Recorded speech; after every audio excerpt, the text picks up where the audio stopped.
Hey guys, it's me সাহেব। তো যেহেতু আমি গ্রামের ছেলে, তো আমি ভাবলাম যে কেননা গ্রামের মাটি, গ্রামের মাঠ নিয়ে একটা লং ব্লগ বানানো যাক। যেহেতু এটা আমার ফার্স্ট ব্লগ, তো আমার ব্লগটা বানাতেও সুবিধা হবে একটু। তো তোমরা দেখতে থাকো বন্ধুরা।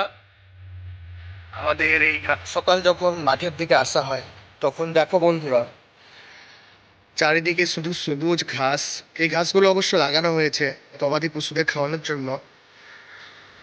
দেখো বন্ধুরা, আর এই যে সূর্য উদয় হয়েছে। তো গাইস, এখন আমরা যে জায়গাটিতে দাঁড়িয়ে আছি, সেই জায়গাটি হলো নগর মেলা পাহাড় থেকে একটু সামনের দিকে এগিয়ে গিয়ে যে মাঠটা পড়েছে, সেই মাঠে। এই জায়গাটা চণ্ডীস্থান নামেও পরিচিতি আছে। তো দেখো বন্ধুরা, চারিদিকে কত মনোরম দৃশ্য, তোমরা শুধু দেখো একবার। মানে বলতে পারো গ্রামের পরিবেশে একটা পিকনিক স্পট। তো দেখতে থাকো বন্ধুরা, কেমন জায়গাটা, এত সুন্দর পরিবেশ, এত শান্ত একটা পুকুর। এখন এই মাঠে এই যে খালি জমিগুলো পড়ে আছে, এইগুলোতে পিকনিকও করা যেতে পারে। তো দেখো কি সুন্দর শান্ত পরিবেশ। আর এখানে একটু এগিয়ে গিয়ে দেখতে পাবো না, চণ্ডীস্থান যেটাকে বলছে। এই যে ওই গাছটা দেখছি, ওই গাছের দিকে আছে চণ্ডী, চণ্ডী। ওখানে পুজো হয়, বছরে একবার গ্রাম দেবতার পুজো হয়। সুন্দর দৃশ্য।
তো